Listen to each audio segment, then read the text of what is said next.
Good morning vesting ನೋಡ್ರಿ. ಇಲ್ಲಿ ನಮ್ಮ ಸಂತೋಷ್ ಸರ್ ನೋಡ್ರಿ, ಆ ಮರಿಗಳ ಸಂಖ್ಯೆ ಅನಿಸ್ತಾರೆ ನೋಡ್ರಿ, ಮರಿ ಹೊಡೆದತ್ ನೋಡ್ರಿ. ಅದು ಸ್ಟಾರ್ಟ್ ಮಾಡಿ ಸರ್.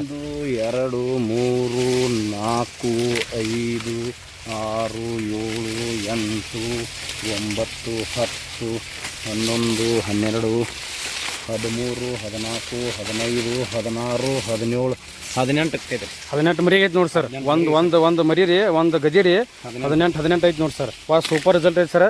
ಪ್ರತಿಯೊಬ್ಬರು ರೈತರೆಲ್ಲ ಯೂಸ್ ಮಾಡ್ಕೊಳತ್ ಹೇಳ್ತಿರಿಂದ ವಿಶ್ವ 6 7 8 9 10 11 12 13 14 15 16 17 18 19 20 21 22. ಸೊ 22 ಏನಪ್ಪ ಅಂದ್ರೆ ಮರಿ ಹೊಡೆದದ. ಮರಿ ಅಷ್ಟು ಗಣಿಕೆ ಕೆಟ್ಟದ ಸರ್. ಎಷ್ಟು ತಿಂಗಳು ಕಬ್ರಿ ಇದ್ರಿ ಸರ್? 6 ತಿಂಗಳು ಸರ್. 6 ತಿಂಗಳ ಹತ್ರ ಕಬ್ರಿ. ಸೊ ನೋಡ್ರಿ, ಗಣಿಕೂ ಏನಪ್ಪ ಅಂದ್ರೆ ಯಾವ ರೀತಿ ಅಂದ್ರೆ, ಸೊ ಒಂದೊಂದು ಗಣಿಕೆ ನೋಡ್ರಿ ನಮ್ಗೆ ಏನಪ್ಪ ಅಂದ್ರೆ ಚೋಟ್ ಹಾಕಾವ್ರಿ. ಪಡ್ಲಿಕ್ಕ ನೋಡಿದಂಥ ಗಣಿಕೆ ಆಕೈತ್ರಿ. ಏನಪ್ಪ ಅಂದ್ರೆ ಗಣಿಕೆ ಹಿಗ್ಗಿಸ್ತದೆ, ಗಣಿಕೆ ತೂಕನೂ ಬರ್ತದೆ ಸರ್. ರೈಟ್, ನಮ್ಮದು ಯೂಸ್ ಮಾಡಿದ್ರೆ ನಮ್ಗೆ ಏನೆಲ್ಲ ಬೆನಿಫಿಟ್ ಆಗ್ಯದ ರೀ ಸರ್? ನಮ್ಮ ಭೂಮಿ ಮಿದಗೆ ಸರ್. ರೈಟ್, ಮಾತ್ರ ಎರೆಹುಳ ಜಾಸ್ತಿ ಆಗೈತ್ರಿ. ಎರೆಹುಳ ಆಗ್ಯದ ಭೂಮಿ ಒಳಗಡೆ. ಇಳುವರಿ ಜಾಸ್ತಿ ಸರ್. ಇವ್ರನ್ನ ಜಾಸ್ತಿ ಐತ್ರಿ. ಸೊ ಮಣ್ಣು ನೋಡ್ಬೋದ್ರಿ, ಇದಲ್ಲ ಸರ್ ಮಣ್ಣು ಅದೇ ಸರ್ ಇದ್ರಿ.